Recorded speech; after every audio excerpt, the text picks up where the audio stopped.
Steve Erceg. Does he have the tools that it takes to hang with the top of the division? You're getting to fight Brandon Moreno, the number 2 dude in the division, a top 5 guy, after what? After a knockout loss to Kai Kara France? Well, I do think a lot of it does go into the UFC is looking for that star. As deep as that division is, there's been a lot. AJ, we've had seemingly a lot of these who's gonna run the division type matchups as of late. It seems to me that the UFC is struggling to find an identity for these divisions, because on one hand, it's like they're trying to push things along, right? They're trying to generate the new stars, the new undefeated guys coming in. But a lot of these guys, similar to Erceg, you get a bad loss, you get back of the queue, and the OGs are holding it down, man. There's a spot for OGs in the UFC and MMA in general, but what is your take on the situation, my friend?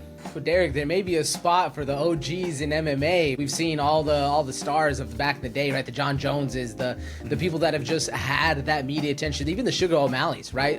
Had that attention, that natural star power, but it doesn't seem to be there's a UFC champion that has the same kind of a claim to the media attention right now, and it really feels like the UFC's trying to find that wherever they can. The last straw was Paeta, right? You lose to Ankalaev and everyone's like, dude, I'm about to stop watching the UFC. These are the casuals, of course, right? If you're a hardcore, so to speak, if you're somebody that really follows the sport, you know you want to see high-level MMA, but you can't lie when you say that the fan power, the star power, if anything, is dwindling a little bit. But that's of no consequence, because this isn't a popularity contest, brother. This is a fist fight, and we're here to make some money. So, folks, before we jump into the UFC Mexico City picks, let's go ahead and let's recap. Last week, UFC London took a trip across the seas, and AJ, consensus picks 3-2, above 500, but not where we want to be, especially when you had one big favorite in Jordan Vucinic, and then you had the last pirate, Morgan Charrier, man. Big losses, big time losses. I want your take really quickly on the Charrier pick before anything else, man. I almost felt like that was not a typical Charrier performance. That was Nathaniel Wood showcasing he's truly the prospect, but more important, it just seemed like Charrier didn't show up. I didn't see any competitiveness in that fight. What did you make of it? Absolutely, Derick. I mean, the way Nathaniel Wood was able to control and just dictate how the fight was going, and it almost made Morgan Charrier look lackadaisical, for lack of a better word, man. He was just there, right? He wasn't in and how we normally used to seeing him be in the fight. It was an interesting way to go, but all credit to Nathaniel Wood. Goes to show how good he is, right? At the end of the day. But speed, power from Nathaniel Wood, that's not something we always expect to see. Overall proficiency, I thought that he looked fantastic. Again, another step back for apparently what seems to be like the guy they want to promote.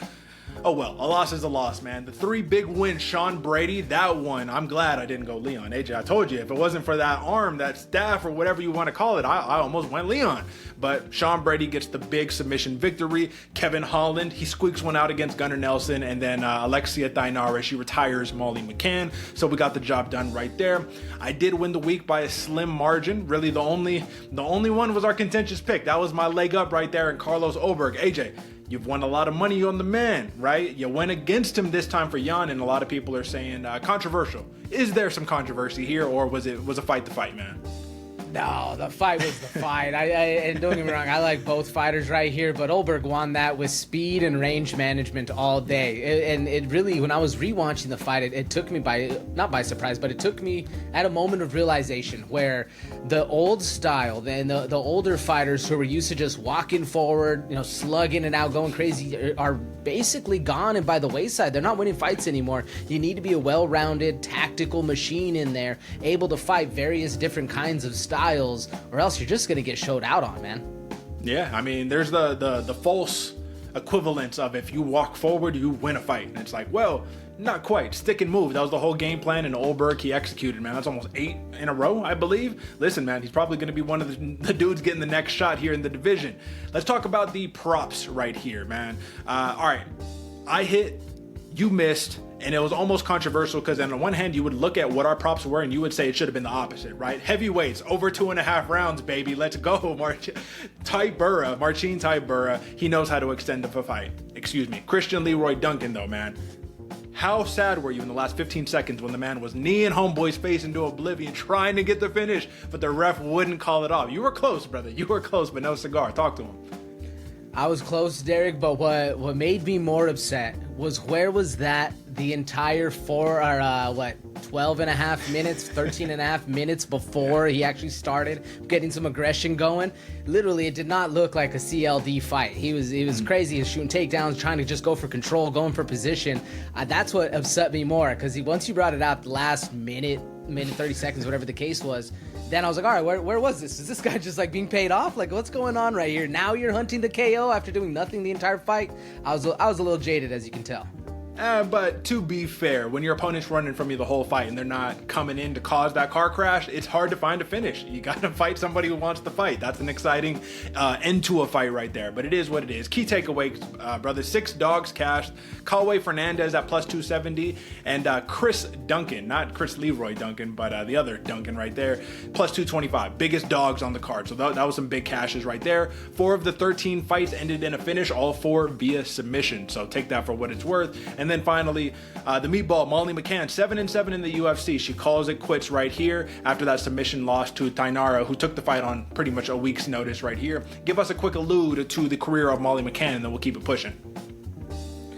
Oh man, was it knee injury? Knee injury Molly McCann suffered like 3 years ago?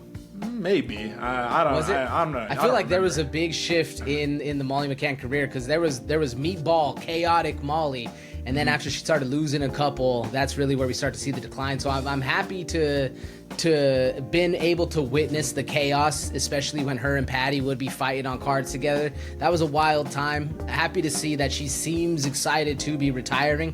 Hopefully, UFC retirements are always short-lived, so hopefully we're not seeing something come back. But I do feel like Molly can have a home in MMA, especially with how well she is loved, basically, not only in her nation, but worldwide. Yeah, man, she had a hell of a run, especially late resurgence in the career with the knockout, the spinning elbow against Luana Carolina. Most important, man, I give the utmost respect, because it takes a real one to say, hey, my performance wasn't cutting it. If that's the best that I can perform, it's time to wrap it up, you know what I mean? So all respect to the meatball, Molly McCann, but folks, that was last week, and we are not talking about the past no more. All right, man, let's get some picks up at Elevation Mexico City. AJ, I'm going to keep repeating that, at Elevation. This matters for our card. That's why you only have, I think maybe 2 fights above like 155 pounds on the entire card. There's a reason for that, folks. All right, let's talk about it. Consensus picks. We got a ton of them this week. Brandon Moreno, Joe Pyfer, Raul Rosas Jr., David Martinez, and Lazy Boy. There we go. Ronaldo Rodríguez right there, man. Only one contentious pick right here, and I'm surprised, but it's Drew Dober, Manuel Torres. We're not going to tell you who's on whose side right now. We'll break it down all in a little bit. But AJ, consensus picks, we got to have a theme. Talk to us. What's our theme? Theme this week, folks, it's bag. Not only because we're rocking with majority favorites right here, but also because all of these fighters, if they are able to get in their bag, stay in there, they're more than likely taking home the dub as well.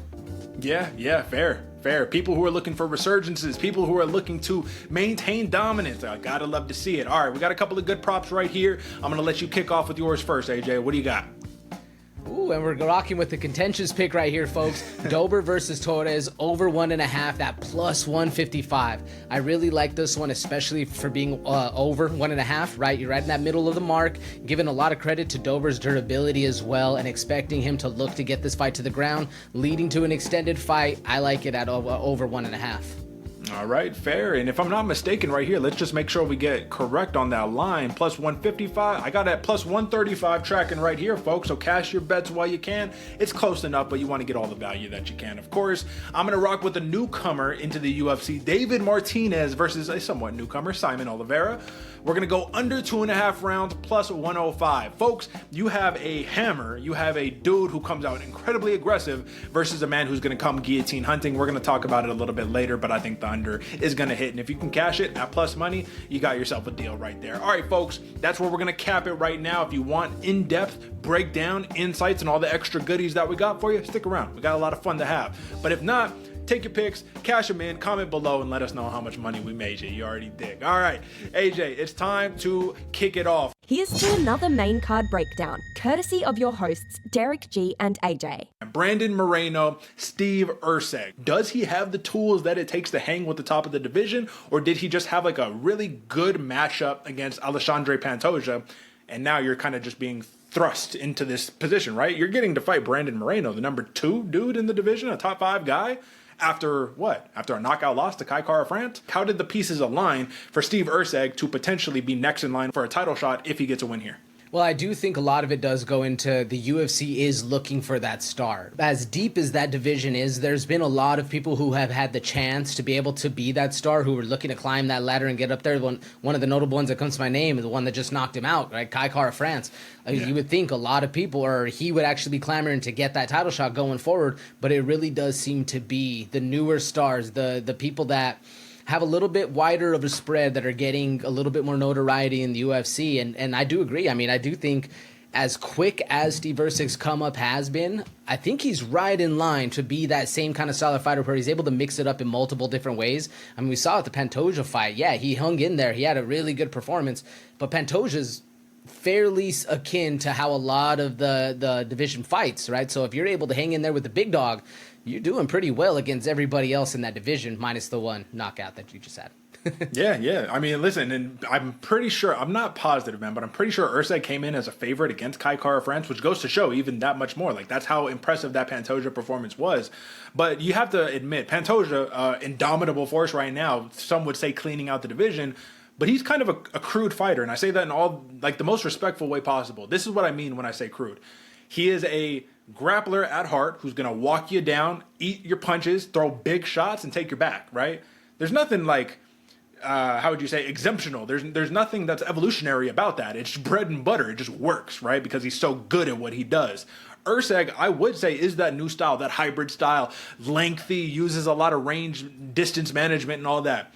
But when you're fighting a guy in Brandon Moreno, who can be a little unpredictable, man, who do we get? Do we get flow state Moreno, or do we get the one overhand at a time Moreno? It depends on what Erceg is able to do in terms of mixing it up. But AJ, just how does this all come full circle, right? Erceg loses to Pantoja, a close fight, but you lose Pantoja, unanimous decision. You get knocked out by Kai Kara France, and your best win in the UFC so far is Matt Schnell. If you're Brandon Moreno, former champion, 3 losses in the last 5 years, 2 split decisions, one to Pantoja, one to Royval, and 1 unanimous decision that was quite a while ago, man. So with all of that being said right here, who should be the rightful favorite in this one? Moreno currently minus 245 favorite. Just on paper, you would think it'd be Erceg, especially for what he's done as of late, or at least how the fights have gone as of late. I mean, you look over at the Brandon Moreno's previous fight, the Pantoja split decision. Like, he lost that fight, but it was very, very close. Mm-hmm. And with how the media is presenting it, you would think it'd be Steve Erceg is going to be the favorite in this one. But I'm glad to see that the respect has earned, or at least the fight style of Moreno and his accomplishments have earned him the right to be the favorite. I do think it would be that. I do think Moreno's deserved to be the favorite right here. I'm also surprised, Derick. It's not a little closer than a minus 220 or whatever it is.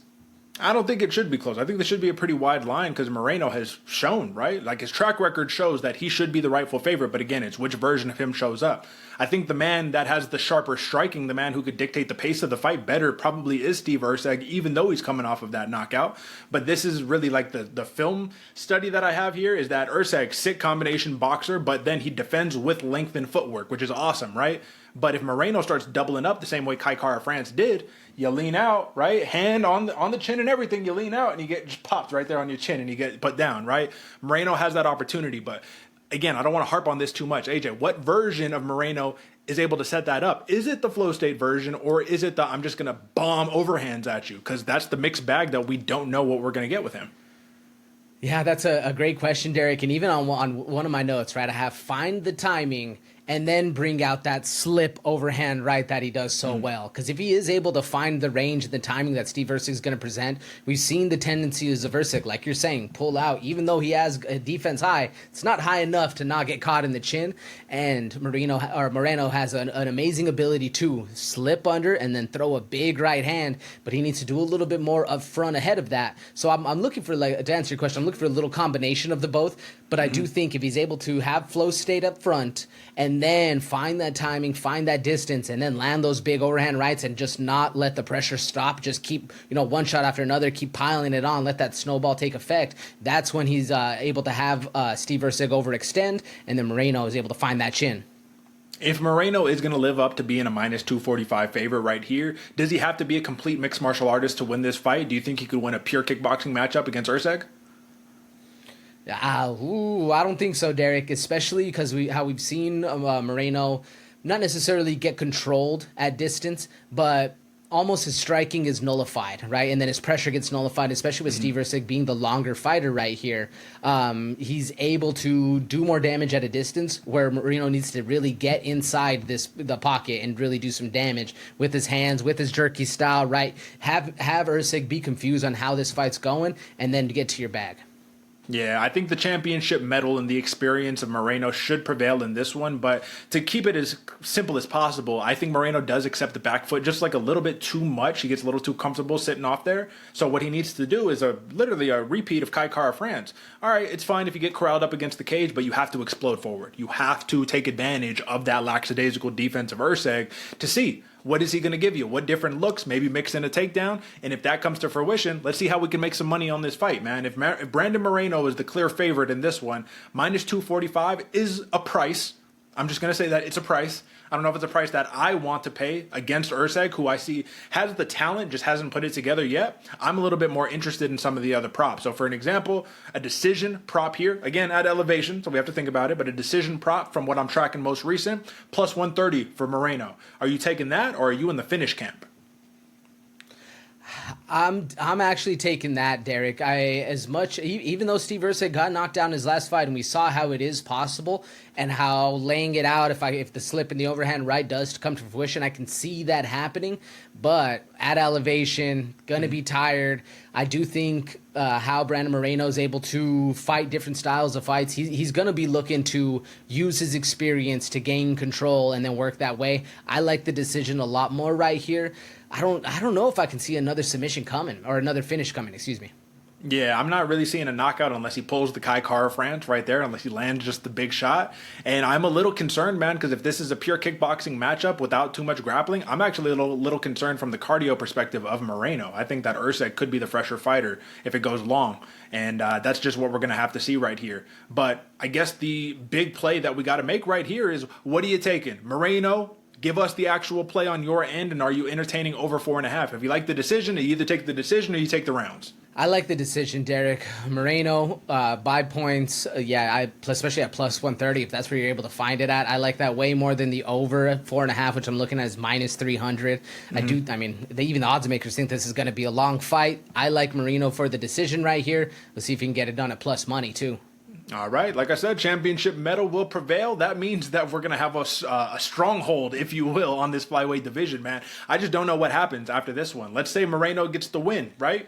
All right, well, you already beat Erceg. The champions already beat Erceg. The number one contender is beat Erceg. Kai Kara France probably gets a shot, and then you've already fought Moreno. They just need some new life in the flyweight division, brother. I don't know. All right, man, but that is your main event right there. A pretty cut and dry one, but now we're getting the fireworks. Manuel Torres, Drew Dober right here. AJ, Drew Dober, for whatever reason, has come live, man. Minus 115. He's a favorite over Manuel Torres. And I'm not going to say that Drew Dober isn't formidable. He is a machine. He'll walk forward. The granite chin, right? The infamous chin of Drew Dober. He's going to walk forward, and this is probably going to be a fight of the night. Some would argue Manuel Torres does not have any longer than about 3 minutes of cardio, and we know Drew Dober is going to cardio himself away. That's not going to be a problem. But do you trust a 36-year-old, AJ? Do you trust a 36-year-old Drew Dober to be the guy to dethrone another hot prospect? It's almost like that's the theme of what this year has been. All the prospects are just getting sent to the back of the queue by the OG veterans. Not a good business model. But I'm a little concerned seeing Drew Dober as a favorite. I'm interested to know what caused the line flip. Talk to me. Yeah, I'm not sure what caused the line flip, Derick, but for any other 36-year-old, right, having to send back one of the up-and-comers to the back of the line, that age definitely frightens me a little bit. I mean, we talked about it, 35 and up is never always, or usually are not winning the fights right here. But where Drew Dober comes into play with the granite chin, with his mentality, and with the way he's able to get fights going, I mean, he posted it himself. He said, I forget the exact quote, but it's like he's basically the Kmart Justin Gaethje, man. Yeah. He fights top talents and has great fights. I fight middle of the pack and have great fights. He knows where he's at. He knows where his career's at. He's there to have a lot of fun, which can also worry me because then you're going in there a little reckless, looking to put on a show. But I do think Drew Dober, with how he fights and his durability, that's what's going to be able to drag him through this fight. One way to describe this one, man, a walking car crash. This matchup is just literally, they're going to crash together, someone's going to drop. And I'm not sure who's going to drop because Manuel Torres, on my film study, man, he gets rocked every fight. Every single fight. But Drew Dober does too, man. The thing is, he just weathers through it, man. So let's look at this, right? Drew Dober, interestingly enough, I went deep here. 9-3 in the UFC when he closes as a betting favorite right here. So I'm like, all right, well, the track record is speaking for itself right here. Manuel Torres, on the other hand, listen, he's never been a dog in the UFC. He's 3-1 as a favorite, but every single fight is so close. Camacho, you got rocked, you ended up knocking him out. Mota, you got rocked, you elbowed him into oblivion. The Duncan, that was just a quick submission, you hopped on it. And then Bahamondes, man, they were going back and forth. Bahamondes got the best of him. But when you're having car crashes and you're able to get on the other side and still able to prevail and get the TKO, what does it mean to you, man? It took me aback a little bit. Drew Dober, awesome as he is, your 2 recent knockout wins, King Green, which now we know that doesn't mean as much anymore, and Ricky Glenn, right? You lost to Moicano, you got out wrestled, you lost to Favola, got knocked out, and then John Silva stopped you with cuts. And he's a featherweight. He's a 145er who moved up after fighting 2 weeks prior. So with all of that being said, because we'll jump into the X's and O's after, does that not worry you at all? Oh, absolutely, Derick. Absolutely, it worries me a lot. But what makes me think that Drew Dober has not only a fighting chance, but has a really good chance in this fight right here is what you were saying earlier. Manuel Torres, he gets touched up. And when he does, it does get a little wobbly, especially in the Bahamondes fight. We saw the momentum's rolling. You get touched up on the chin a little bit. Who knows what's happening next? You could come back with a crazy elbow, or you could just get steamrolled right after. And when you're fighting a fighter like Drew Dober, more often than not, that steamroll is coming. Yeah, man. Torres, to me, he strikes me as a guy who needs to get hit a little bit to wake up in the fight. Drew Dober doesn't really seem to have that problem. Maybe that's veteran experience for you. But, all right, AJ, you have a prop here. And I didn't want to say it earlier, but I have to say it now. I do not agree with your prop, my friend. And the only reason why is because, again, I think that if Drew Dober lands clean, he puts him out. I think if Torres lands clean, he puts him out. Like, I don't think these guys are just weathering each other's shots. So, again, over 1.5 plus 135, under 1.5 minus 175. Clearly, the odds makers, they're all kind of thinking the same thing. Just give me a quick refresh. Like, what makes you so confident that they go over that, 7.5 minutes right there? 7.5 minutes, Derick. When I was looking at this, if it was 2.5, under all day long, that without a doubt, under all day long. But what got me was the round and a half, Derick, the 7.5 minute mark.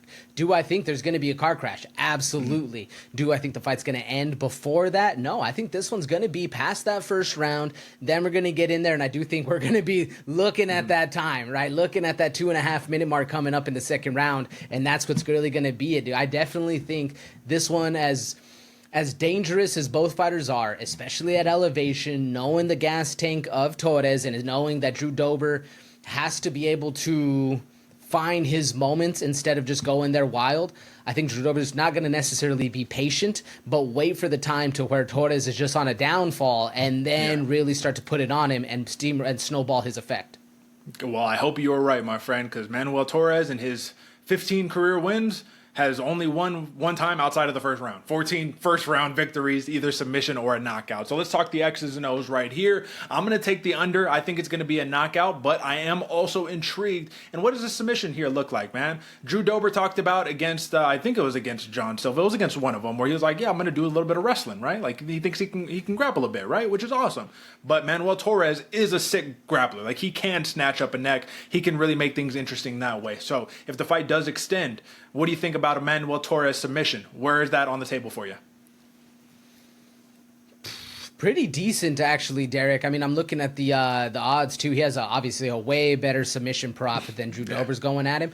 I'm a little interested to see why the KO isn't as, or the submission isn't as close, because I agree with you, right? The KO prop for Manuel Torres is looking at plus 200, plus 450 for the submission. I think he has a lot better of a shot than a plus 450 to find a submission right here, especially if it goes a little bit later, right? The car crashes are happening, but then they start getting rocked, going on the ground. Submissions, Torres is slick down there. I do think it's a very, not very likely, but all within the realm of possibility for sure.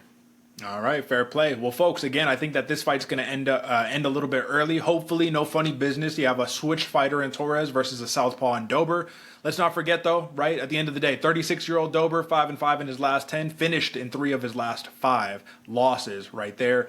And then Torres, Does he get his confidence back after getting knocked out right here nasty in your last one after you were surging? We'll find out. But this, of course, is our contentious pick right here. So tail whoever you feel comfortable with. But I'm rocking Manuel, Torres, AJ, Drew Dober. And then give me the methodology for Drew Dober. You said over, but I'm assuming you're still rolling with the finish, or? Over 1.5. Yeah, still rolling with the finish, Derick, plus 135 all day. I say, dog, if this goes to a decision, and knowing what I know about the gas tanks of these guys in Mexico City, I will be a very impressed man. But there you have it, folks. Take advantage where you can. All right, next up. Kelvin Gastelum, he has recommitted himself, AJ. He says, I am down with the middleweights now. No more flip-flopping welterweight. I'm strong. I got some muscle. He's a 33-year-old who, AJ, I'm going to be real. The prime days of Kelvin Gastelum have probably passed us. When I look at him, I swore the man was 40. But, yeah, I agree. 33 years old right there. And you fight the 28-year-old Joe Pyfer with a chip on his shoulder. Pissed off about the UFC PI in Mexico, says it needs to be more American, and I'm here to knock out Kelvin Gastelum because he's repping halfway. Mexican-American, nah. We going in here all America, baby. Jokes aside, listen, man, this is a fight right here for the first time in a long time watching Kelvin Gastelum and you know, analyzing fights and posting wagers where I don't know if the chin of Kelvin Gastelum will hang in this one. You know what I mean? Talk to me a little bit just about, like, what are your thoughts about Kelvin Gastelum? Because when you think Kelvin Gastelum, the era you think of is what? The Israel Adesanya era, right? Absolutely. But we're not there no more. You know what I mean? Like, those days are long gone. So that's what I'm saying. It's like, all right, well, Kelvin Gastelum has not looked like the Kelvin Gastelum of old. But the last fight that he had that was competitive at 185 was what? Chris Curtis? Chris Curtis, yup, and a decision. And he won the fight. I mean, did he win the fight? But he won the fight, right? But you were dealing with a conventional boxer in Curtis. I think if you play that game with Gastelum, he could still look awesome. Don't get me wrong.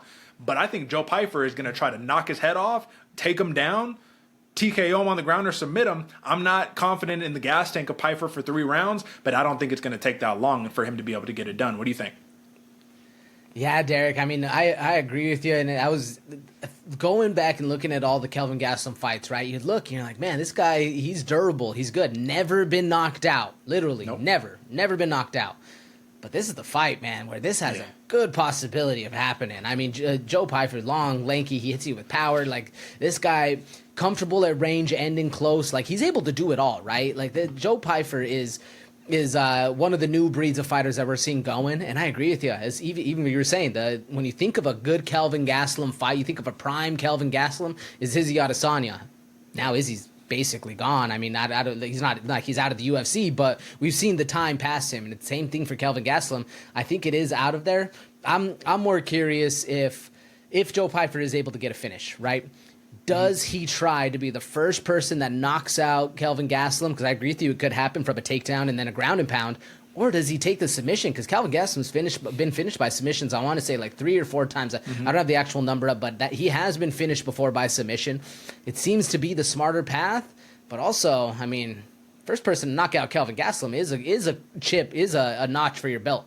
Yeah, notch on your belt for sure. He said it in his interview that he did pre-fight. He said, I want to be the first to knock him out. People are betting on me just gassing out, and if that's your only bet, you better come correct, because if not, you're going to get put to bed. And I agree, man. I just think that it's a durability type thing with age. You know what I mean? Like Kelvin Gastelum, if he's not the most fit that he's ever been, the most healthy that he's ever been, if he's not the most peak version of Kelvin Gastelum against a young fighter entering his prime like Joe Pyfer, think about it, man. Aside from him getting dropped on his arm and like snapping his arm or shoulder or whatever the dislocation was in the Contender Series, he has pretty much been on a rampage aside from cardio issues with Hermanson. So my notes on this one, man, is Kelvin Gastelum, a little reason to be worried is because he's way shorter and he's got way shorter reach. So 4-inch reach disadvantage, 5-inch height disadvantage. On top of that, 3-4 when closing as an underdog in the UFC. And AJ, right now, he is a plus 245 dog, minus 310 for Joe Pyfer. So the first question that you have to ask this, again, this is a price. Do you pay this price for Joe Pyfer? Given everything that we just said, we basically framed this up to say this is Joe Pyfer's fight to lose. If we're so confident, are we betting minus 310, or do you think that there's a little more nuance to what Kelvin Gastelum can bring to the table? The one bit of nuance that I see, Derick, is that gas tank. Have we seen Joe Pyfer gas out? Yes, and it's at elevation, and as small as Kelvin Gastelum is, there's not a bigger dog in a fighter. Like Kelvin Gastelum is right up there with the rest of them. This dude is always in the fight, down to scrap, down to go and exchange whatever you want. Like Kelvin Gastelum is a fighter's fighter. Like he does get a lot of respect right there. And for the decision, I mean, this is very much a fight for Joe Pyfer to lose. I don't feel great at 310. It's not something I'm leaping and bounding looking to pay. If it was like 250, 200, I think that's a lot more fair of a price, especially against a vet like Kelvin Gastelum. I just don't know, man. 310 sounds a little crazy, but I by all means of the imagination, I expect him to win this fight, though. Okay, fair. Well, then you have two options. You can either go rounds and just say whoever can get it done in the rounds, we're going to take that, or you can go with the prop, right? I am actually intrigued, man. Under 2.5, even money right here. Bet 100, win 100. I'm really, really intrigued, folks. I think with everything connected here, with what we've seen from Kelvin Gastelum, who knows if he even makes weight at 185. I just saw the pictures come out, the Getty pictures, you know. It just looks a little concerning. That's all that I'm going to say. We've seen Kelvin Gastelum before. It just looks like he's larger than he's been before. I'm interested in that under 2.5, even money right here. I think Joe Pyfer's the play. I will not bet you at plus minus 310. That sounds weird to say, but you know, it's too high of a line for me to bet on Joe Pyfer. He will be the rightful winner in our estimation consensus pick, but I'm going to go ahead and I'm going to rock under 2.5 rounds right here. Are you with me, or are you seeing something else? No, I like that one, Derick. For a while there, I was looking at that plus 400 submission because I think that's the easier route if you're going to finish Kelvin Gastelum. But, I mean, under 2.5, that's the majority of the fight. Even money, yeah. I take that all day. All right, Pyfer, 7 first-round finishes in his 13 career wins. But then again, Gastelum has never been knocked out in 28 career fights. Should be an interesting one. All right, folks, up to a fight that I didn't expect to see happen, man, especially another pretty quick turnaround. Raul Rosas, man, he's back, and he's no longer a kid. He's like 20 years old now, man, so we have to treat him with the same level of respect that we treat all of the other fighters, because before, it was like you get a pass, you get different circumstances and rules, because you're like this 18-year-old fighting, but now you get an OG, man, Vince Morales, who is 0-2 in his return to the UFC, 3-7 overall record in the UFC, so you know this dude is hungry, and I know we've said that about other fighters as well who are facing Rosas, but I think that this is a lose and you get cut again, and your UFC dreams are pretty much gone, and you never want to see somebody in a predicament like that. But this is also a tough outing, man. They probably said like, hey, you want to get rebooked, we're going to give you a tough one. And Rosas, what's the game plan? Take your back, right? Take your back and submit you. But Vince Morales is a grappler, bro. This dude is a grappler with a ton of submissions. 12 of 16 wins by finish, 7 knockouts, 5 submissions. Does any of this matter? Because I feel like we've done the same tape study over and over again against all these dudes against Rosas, and he just wins and wins and wins. And I'm not even hating, man. It's like impressive. But it's like, what do these dudes need to bring to the table? What kind of a step up does he need to get for it to be a really competitive fight? Because Richie Lang, you dragged him out to a boring decision. Awesome. He was supposed to get Rob Font on short notice, but he couldn't take it. So you get Vince Morales. So that was the step up, but you're not taking it. So where are we at here? That's exactly what I was about to say, Derick. I saw a thing come out where Raul Rosas is still chasing the youngest UFC champion in history, right? He has a couple years to get it before John Jones actually did. But still, when those opportunities knock, when Rob Font knocks, short notice, I know it's risky. I know it's crazy. But you're not going to get there by having long, drug-out decisions by middle-of-the-pack fighters. Now you have a long, drawn-out decision against Rob Font. Probably a good shot. Probably get a little bit of a bump right there. But if you do that again to Vince Morales, not going to be what you exactly are looking for. That's not the trajectory you want to be looking. He does need a star performance, right? He does. I don't know if he needs a finish, but he needs to put on a masterclass at the very least. And a finish would definitely help him get on his way. Wouldn't you agree that this is going to be a hard fight to have, like a masterclass in, though? Because I feel like it's two grapplers who are going to kickbox to try to set up a takedown of some sort, and the grappling ideally should nullify. I think Vince Morales is a really good grappler, man. You look at that last fight against Elijah Smith, he almost submitted him in the last, 30 seconds of the fight? He was digging for submission attempts the whole time.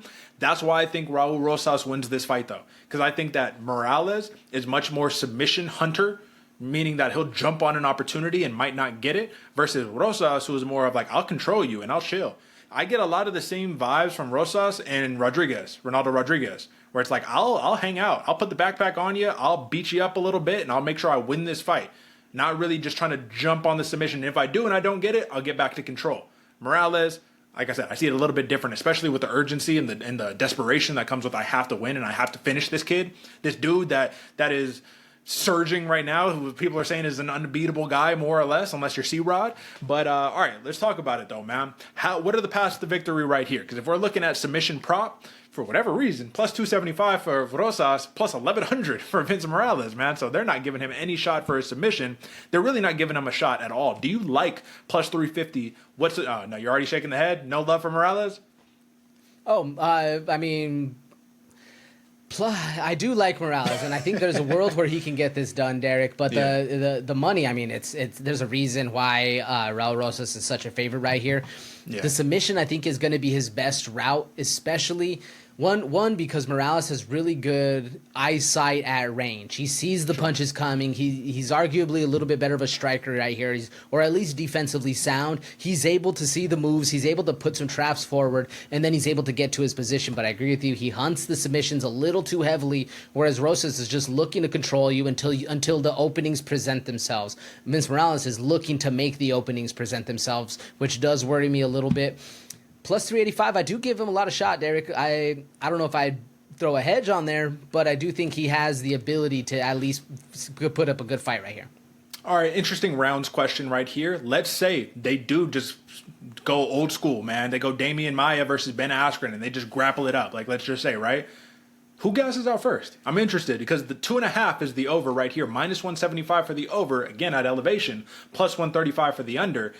I don't see a problem with either guy scooping up a finish early, man. Like, I don't think this is guaranteed to go the distance. So who do you estimate gasses out faster? Let's not forget, Morales has been more active than Rosas. He's been more active, Derick. He's older, so he has more behind him that's going forward. And ironically, man, I do think Rosas, if Morales is hunting submissions the whole time and Rosas is having to get up or having to defend, having to use his brain the entire time to not get trapped in it, man, we've seen Rosas, his output diminish heavily, and especially at elevation, I think he might have some trouble right here if this fight gets long. What I'm trying to avoid right here in matchups, for Rosas specifically, man, because it's easy to get lulled into, oh, he's just going to win. He just wins. You're going to bet on him. Yeah, minus 500. Folks, we got a new segment we're going to talk about in a bit, you know what I mean? But minus 500 is pretty freaking steep, man, Like, so, all right, easy question. Do you bet Rosas at minus 500, or do you stay away from that? I stay away from that all day. As much as I think he's 9 times out of 10, 8 times out of 10, he's going to win this fight, that price is way too high. Man, I think Morales, I'm going to say, I think Rosas is going to win the fight, but I think the line should be way closer. I don't think that it should be this drastic. Maybe it should be. Maybe he gets him out of there early and just like shows like this dude isn't even on my level. But for a dude with 10 UFC fights, you know what I mean? Like, he's not just one of those journeymen that Rosas, I mean, I guess technically he is, if you don't have the resume to put up for it. All right, man, Rosas is the pick. That's pretty clear. Give me your final one, though. What are you doing? Are you taking the over, the under, submission? What are we taking? I'm taking Rosas. Yeah, I'm taking the over, Derick. It's minus 200. It's a better odd. I think that's how it's going to go. I mean, even if you think he's going to win the fight, minus 105, I'm looking at the points win right there. That's a really good one as well. It's a little bit better of an odd. I like the over 2.5, though. Okay, fair play. I'm going to stay away from pretty much everything related to this fight right here. Like I said, folks, I think it's going to be a close one. I think Rosas is the play, but there's no world where you bet on Rosas and you get real value unless you hit it on the head with a prop right there. So rounds or nothing. Again, over probably is the play. And yeah, let's move on to the next one, man. All right, we got some real life here. Bantamweight division. You got the golden child of Combate who's joining the UFC after a pretty solid Dana White Contender Series performance, and they give him a madman in his debut, man. Martinez. What you need to know is this dude fights angry. This dude's got a lot of tools. Some would consider him to be a 5-star prospect, a blue chip prospect in MMA, folks. You have to keep an eye out when you hear those because you don't get them often. But when you face him up with a madman who is a finisher, who doesn't care what tools he got in your bag, but he's going to make it a scrap, at least for the first round, that's where I think this fight gets interesting, man. So when I was taking a little look, I was looking at line movement on this fight right here, and Martinez, man, it just keeps moving more in his favor. Slight, but he's a heavy favorite, dude. Minus 380 right now, plus 280 comeback for Simon Oliveira. AJ, I want you to talk to me about Oliveira right here. Talk to me about what pops off the page for a man who has 11 submission victories in his 18 wins, and 7 of them are guillotines. What pops off the page for you? The guillotines, Derick. I mean, the big note I have right here is slick submissions, right? Especially when he gets his hands on you. He's hard to get away from. He's hard to be able to maneuver because this man is quick. He's slick. He's able to find the moments and just end them right there.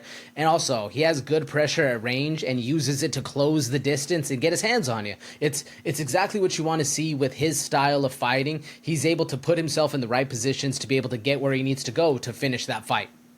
Yeah, man, but sometimes that style can be a little silly. When you're silly and you jump the gilly and you don't get it, man. And you jump that gilly against Martinez and you don't get it, recipe for disaster, man, because he has very good top control in grappling, very solid takedown defense. So I really feel like he won't, unless Oliveira jumps guillotines, I have a hard time seeing him getting this fight to the ground, to be frank right here. But AJ, I do have one note for Martinez. As good as he is, he's a 2-time bantamweight champ. I think he had like 4 title fights in the last 5. But I just don't see a jab from him, which I think is interesting because he's a kicker. He's got like an old school martial arts background, but he doesn't really have a jab. He kind of opens things up with a calf kick sometimes. He'll come in with some big hooks, Roy Jones style.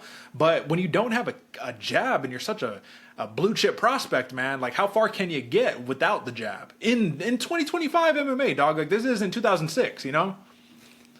Yeah, Derick, you can't get that far, especially once the talent competition keeps rising, because I do think we're going to be seeing a lot of Martinez here coming up throughout the years. One of the big notes I had, this is as explosive as he is, right? Very exciting fighter, bunch of KOs in Combate Global. He stays wound up to land that power. So if you're just wound up the whole time to throw big shots, you're pretty predictable in the cage, right? And once that talent competition keeps rising, people see that you need to be able to work the jab, you need to be able to slip and rip, you need to be able to do those things that present the moments for you to make those big moments. And if he's just explosive, looking for power and gonna be hunting for a KO in this one, it leaves the door open for Oliveira to find that takedown. Even if he has to jump a gilly or anything, it leaves the ability, if you're overextending on your punches, for that guy to come back and get it. So this is going to be, as much as I agree he's the favorite, it's interesting to see that line just keep growing. No, I mean, I think it's for good measure, man. That counter right is a bomb. He was wound up in that Contender Series fight, so I had to do some extra digging. I watched some of the older fights. He's not nearly as tense in those fights as he was, for whatever reason. In the Contender Series, just like breathing hard, you know what I mean? I was like, yo, chill, bro. Because he didn't get the finish. He went to a decision with Franklin. I think probably, what do they say? It's the, what's the Contender Series slogan? It's the world's most intense job interview, right? So yeah, you're probably just, you're looking for the finish, doing the whole 9. But here is the comeback for Simon Oliveira. Here's the reason why, when I looked at line movement, and you look at the line movement for Oliveira, actually, it's moved 12% in the wrong direction for him, man. So the line is growing larger for him, meaning higher plus money, plus 280 for him. I've noticed, man, when he gets faced with too much pressure and he can't get to his bag with his takedowns, like you see panic set in. Like you literally see the panic set in. And I think that's a man who's used to, hey, I know I can get in here first round, jump the gilly, get it out of there. You know what I mean? So I think David Martinez gets this fight done, gets the job done in this one. It's just a matter of how he gets it done. I think this is a pretty easy consensus pick right here for a man who probably should be around for a while. So, AJ, what do you like here? Do you think are you in the finish camp, or do you think that it's going to be a drawn-out fight? Because I think a finish is happening. I think a finish is happening, Derick. I've been looking at that plus 135 for David Martinez. I think that's the way to go right here. As much as I'm worried about him hunting it too soon, I'm hoping he stays at least a little composed until he finds his big moments, and then whether it's on the ground when Simon Oliveira tries to jump a gilly and then you just beat him up on the ground, or you're able to actually unload that big overhand right. I think those are the ways to go. I like the KO right here. Not sure about those over and unders, man. Under minus 2.5 and minus 110 right now. I mean, it makes some sense, but they're both pretty close. Yeah, I mean, you just got to think about, like, the guys who Oliveira has had to fight so far. I mean, you had Marcos, who just got him out of there pretty quickly. But for Gravely, he's trying to take him down the whole fight, leads to these extended fights. Yeah, I think this is simple. Martinez knocks him out, or Oliveira submits him with the guillotine. I think it's pretty simple that way. So we're rocking with the Martinez camp. New prospect out of Mexico. Like I said, Combate's golden child is going to make a name in the UFC. Should be a fun one. All right, man. And then another prospect here from Mexico, Lazy Boy Rodríguez. He fights Kevin Borjas, man, the Peruvian. A Peruvian who's not getting a lot of love, except from the odds makers, AJ. Borjas has actually been going in... Actually, no, I'm just joking. His line has been getting larger, too. It was a close fight to start, but Rodríguez is definitely creeping in the higher favorite projection right here. And this is an intriguing matchup, man, because Borjas, a lot of people forgot, he had 3 hard-fought rounds with Josh Van. And we see how Josh Van has grown and how he's being able to do it all. Fight the grapplers, fight the strikers. But when you win a round, right, like one singular round against Josh Van, and you make it look competitive and you stick around and not get knocked out over the course of 15 minutes, pretty impressive. Rodríguez, on the other hand, man, we've seen a little bit of durability issues, would you say? Got rocked by Osborne. That fight could have got stopped, but he stuck it out and he showed resilience and Mexican heart, which you love. But what about that fight before, AJ? Talk to me about the Bondar fight, where it looked bad for him early too, man, but he came back, took the back, and submitted him. What is it about Lazy Boy that causes these slow starts? It's an interesting one, Derick, because he has fast hands, he hits hard, and he has good scrambles in there. But you're right, he does have this, I don't want to say indecision to get going, but it seems like he's holding back a little bit, waiting for things to actually feel right and get going. Because I agree with you, that Bondar fight, man, it was not looking good. And especially if you can get the pressure rolling on him, he has a tendency to try to be more of a brawler than a technician, right? Just punch his way out of the paper bag instead of finding the moments to actually make an exit and turn the tide in your favor. He's good at that, right? One of the notes I have is he's composed when he's hurt. But that's almost a detriment, because if you just let the guy continuously tee off on you and you stay composed on him instead of doing anything, it does become an issue, especially when you're trying to build up your repertoire in the MMA game. I mean, slow starts work whenever you're able to actually get started later on in the fight, but we got to get him a little bit more amped up in the beginning. Yeah, man, and I think he always has the one thing that can always bring him back into a fight, which is the grappling, which is why, even though I was looking at all the tools that Borjas has and all the ways he could win, I just kept falling back on. But like, if Rodríguez gets hurt and he just grabs him, you could change the entire tide of the fight. Because I do believe Borjas has a tougher strength of schedule in his young career. Very slick boxer. He's got a long jab. He's kind of a downhill fighter, meaning that like he's just going to kind of rack it up more and more and more as the fight goes on.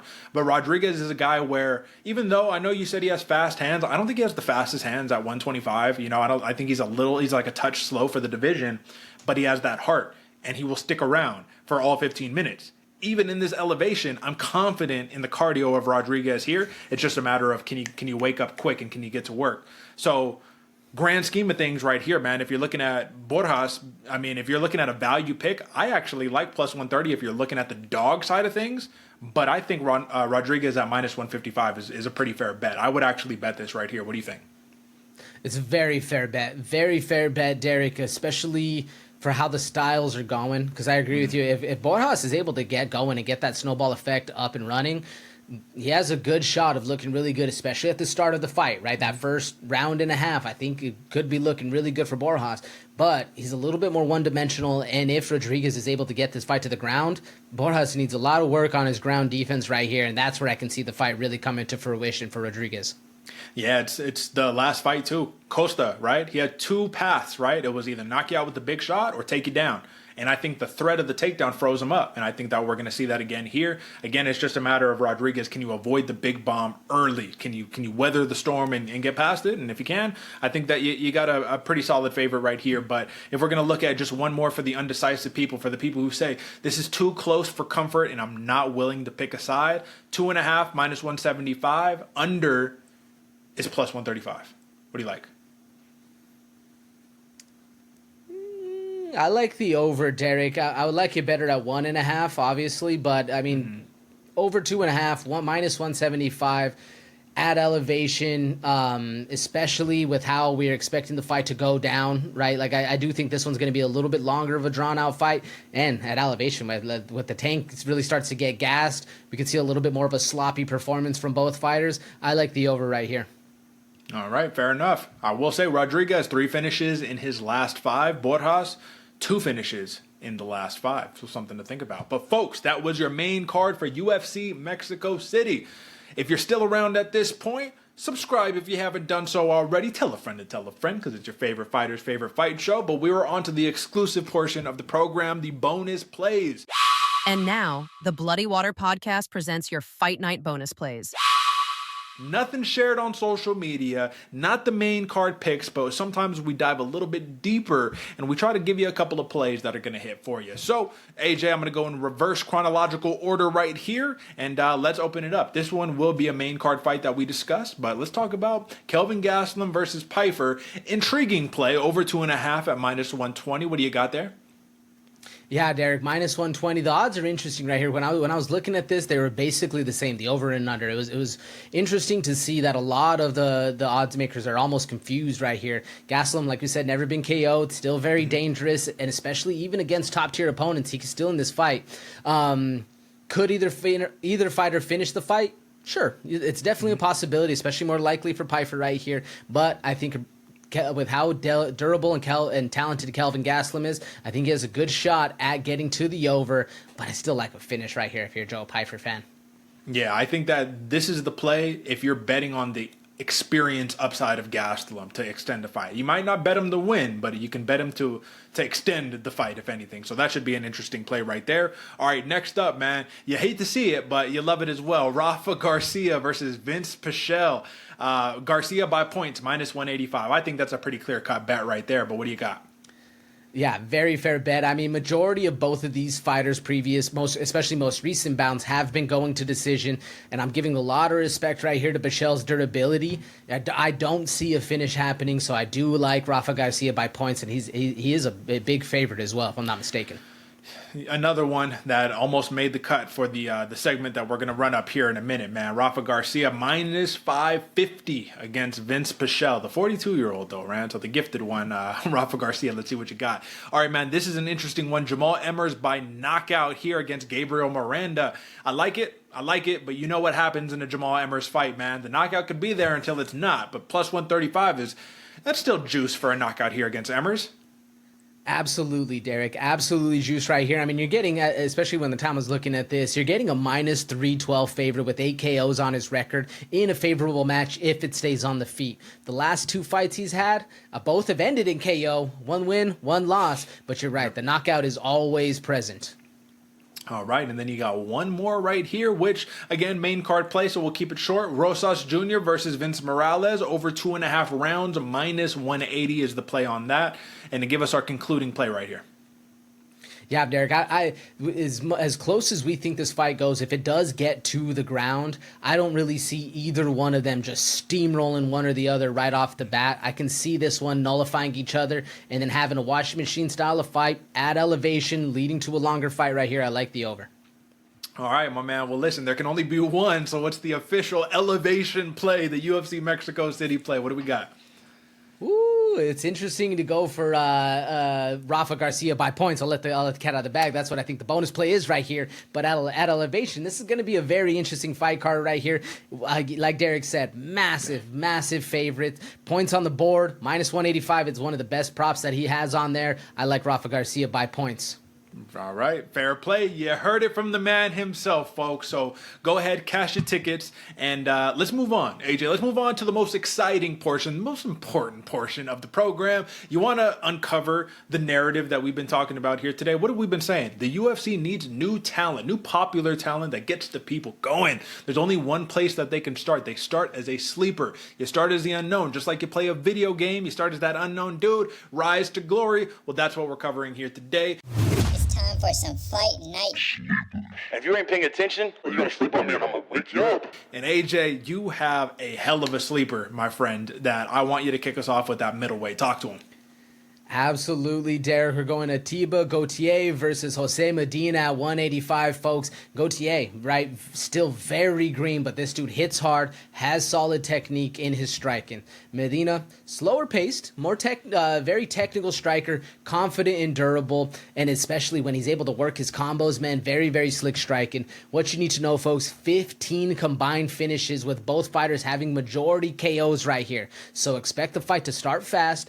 both fighters to hit hard, look to hunt a finish right here. This should be an absolute banger of a fight. This is going to be a fun one, folks. I'll just say that for now. I got one, too, and AJ, I don't want to steal your spotlight because you hear that sleeper and you're like, wow, that sounds crazy, dude.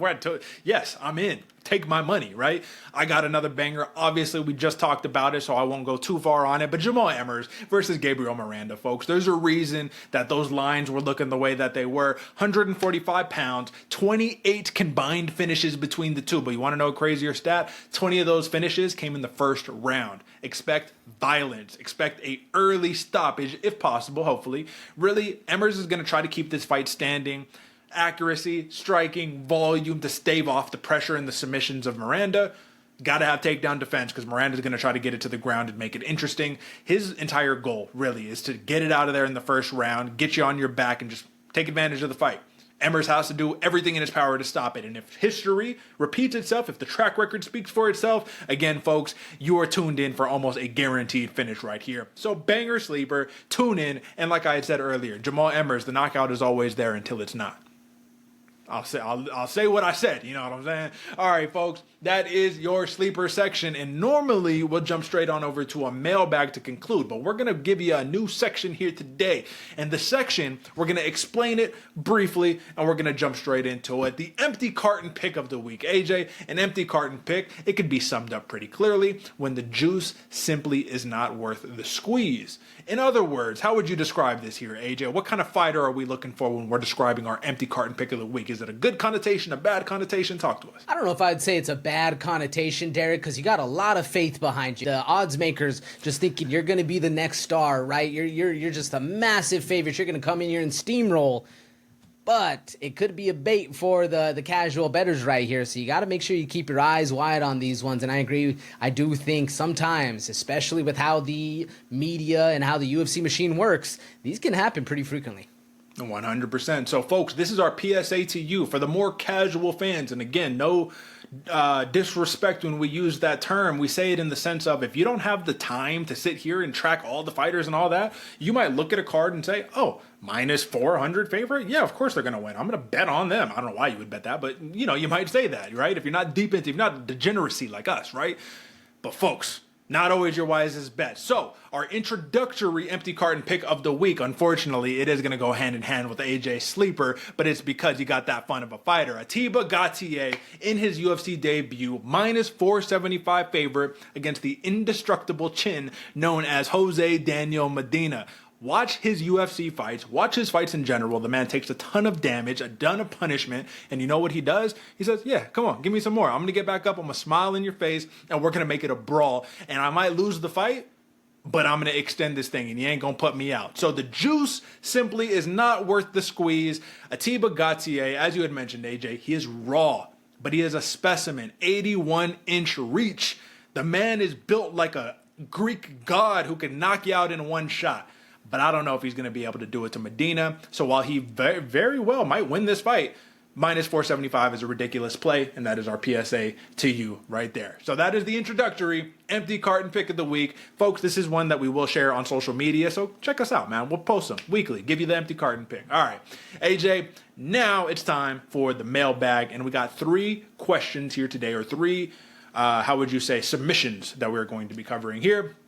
And the first one I actually thought was pretty interesting. It's an interesting way to just think about it, right? So Jabaros is the first one. It says, Erceg is Michael Chandler. He's Chandlering his way into top-level matchups off of losses. I like the guy, and I know this will be a fun fight, but this is weird matchmaking, in my opinion, after back-to-back losses, and most recently by vicious knockout. Feels like he should be defending his ranking against someone like Asakura, which is actually interesting because Asakura is brand new to the company as well, coming off of that loss where he was super hyped. That could be a fun matchup. And, you know, now that I think about it, yeah, I think that would be like a more reasonable matchup than Moreno. What do you think?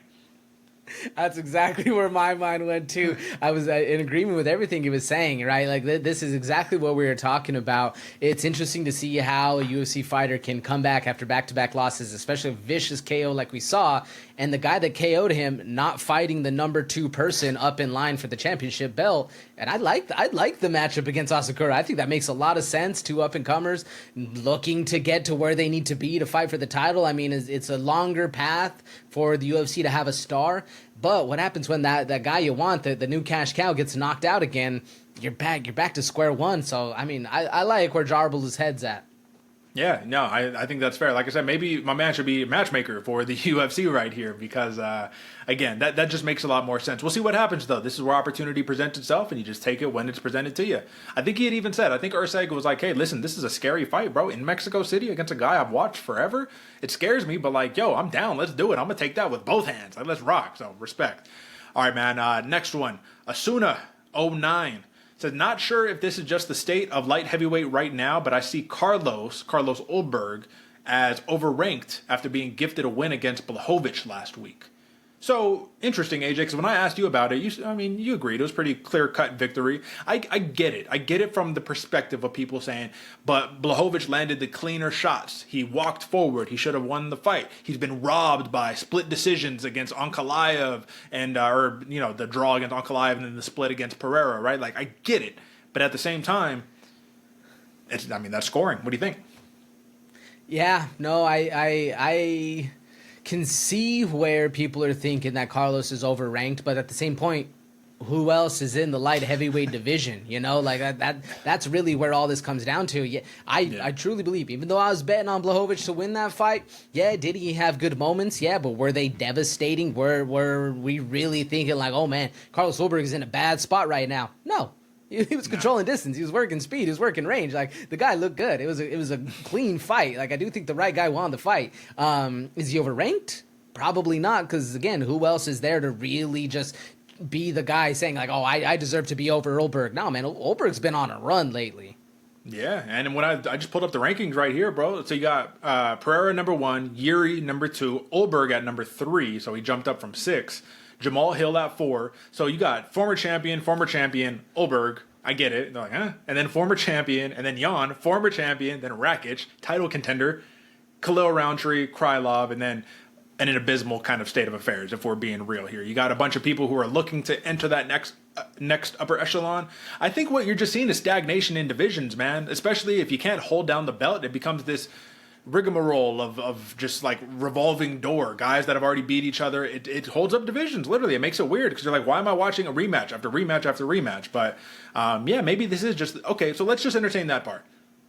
Weird state of the division. I mean, dog, you go from John Jones holding down the title for how many years to Hot Potato with the title, and this seems like it's most divisions right now. What are your thoughts?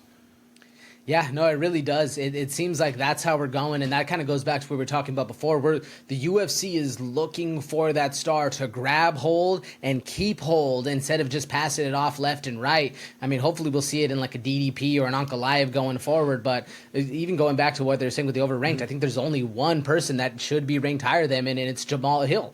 Like, other than that, like, we really do need to see a star put their mark in the ground and actually stay there to be the continual champ going forward.